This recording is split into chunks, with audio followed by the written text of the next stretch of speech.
Last week, a friend of mine reached out to me because I've been talking a little more about the economy and politics and the situation of the country. And he asked me a question. He said, Bibi, are you doing this because you're thinking of going into politics? And I was like, no, not anytime soon. But really, this is more about informing people about what kind of investments they can do and how the economy and how the macroeconomy and how political decisions can affect their investment. So it's really more about that, not about politics. So guys, like I said, this is not a political conversation or discussion. It's more about letting you know exactly what is happening. And you can take your decision however it pleases you. It's just you put some spotlight into everything that is happening here in the US and outside the US for you to take your decision. So guys, this is not a political stage and it's not going to be anytime soon. So just relax and enjoy. We're talking more about the things that can affect your investment. But today, we're going to put a spotlight on Social Security. So I know that some of us are aware about how the Social Security system works, but for the benefit of those that are not aware of how it works and translates into so many things that happen in this country, I would like to give you a background on how it works. Social Security is a form of a retirement plan that some people do so that they can have something when they retire. There's nothing wrong with it. It's a very good thing, and most people do it so that when they retire, let's say when they are 60, from 62, 65, and 70, once they retire, they will have something to fall back in.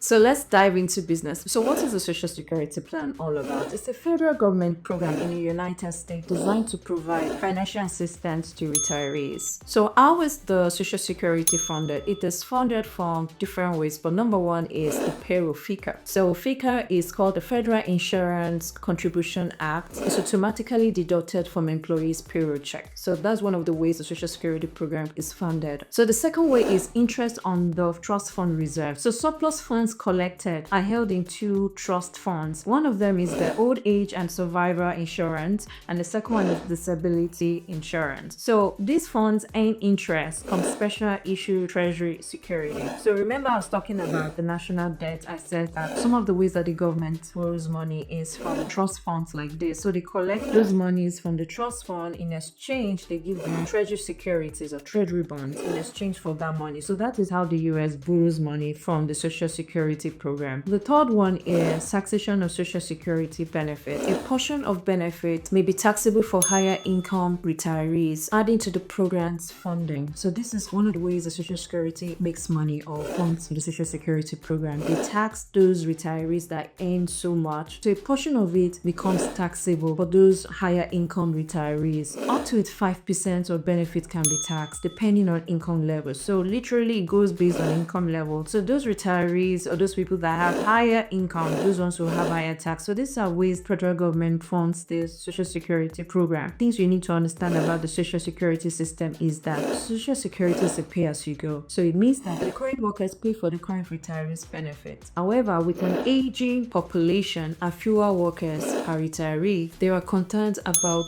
the program's long-term sustainability. So this is what brings us to our discussion. The current administration is talking about cutting down spendings, and that is where the DOGE comes in, which is the Department of Government Efficiency, which is led by Elon Musk. And what are they supposed to do? They're supposed to look for initiatives or ways to cut down government spending. Why? Because of the national debt. The national debt has gone out of proportion, just like in my previous video, it has gone out of proportion. So it's important that ways and strategies are looked into to see how the government spendings can be cut down. So now I'm not going to go into if the strategies that they're using is good or not good. That is not the point of this discussion. Like I said, this is not a political stage. It is just to address concerns and to address how these things might affect our investment, and if we need to pivot or take any decision that will help us not to lose our investment or help us do better with our investment. So that is what this is all about. So DOGE, led by Elon Musk, said that he's looking to reduce the government spending by May 2025 by $1.2 trillion. Why the DOGE, led by Elon Musk, claims that the Social Security is not going to be impacted? Concerns remains on the broader economic impact, especially for multifamily investors. Things like the max scale federal cuts widely going, market volatility, and potential tax changes has significant influence on multifamily investment. So this is now leading to why people need to begin to diversify their portfolio. So how does the government use Social Security fund? I need you to understand that the Social Security is a learning tool for the government. Payroll taxes fund Social Security, and the government borrows those funds, and in exchange of borrowing the funds they give as treasury bonds to the funds. And that is how the government borrows money to pay for their government spendings. Why this current administration, led by Dodge, says that the social security benefits will not be impacted. The government fiscal policies could still create risk for both traditional retirees and multifamily investors. How? Through market volatility. If you check the market stock exchange, you saw how it has been fluctuating.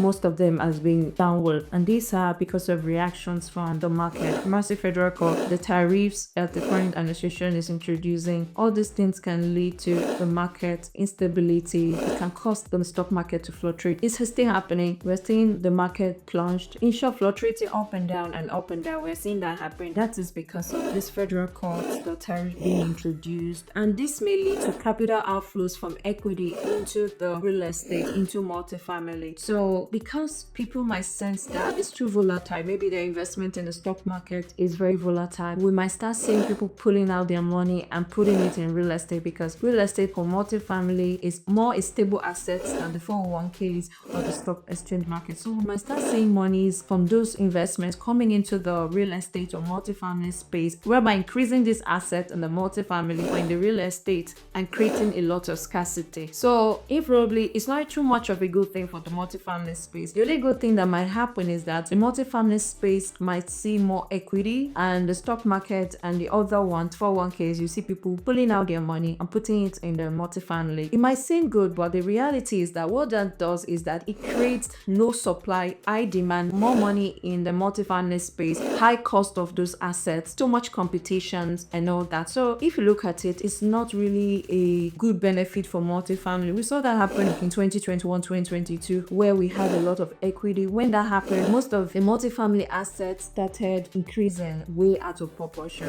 Too many equity, too many competitors. Remember then, if we were bidding for a house or a multifamily, we could see about 50 people bidding for the same house. Many people could not buy properties. So this is not really a good thing for the multifamily investors. Another one is the interest rate uncertainty. Why rate cuts were anticipated in 2024, last pending cuts could alter the federal policies, potentially keeping interest rate higher for long. I remember when we were doing acquisition, we were trying to buy properties 2 years ago. The projections there was that interest rate was going to be cut down from 2025 to 2026. Look at what we are saying now. That's not the case. Interest rate is still going very high. These things can actually affect the interest rate and bring a lot of uncertainty in that. So that's what we are saying. The next one is potential tax increase. I really do not see that happening in this administration, but after this administration or whatever, there might be reason for the government or any administration to consider increasing taxes to offset the deficit in the social security. So there is a research out there that says that the social security program might not be sustainable after 2035. So this is an important concern that is going to be depleted before now and that time, that there might not be any more money to sustain that program. So that concern is there. So the administration, this one or any other administration, might just be obliged or might just say one of the ways we can avoid that from happening might be to increase taxes to fund our social security program. So that is a major concern, to fund the social security or any other federal government program like the Medicare and all that, even the defense. So potential tax increase is kind of out there that might happen. We don't know, but that is one of the tools that they might be considering doing.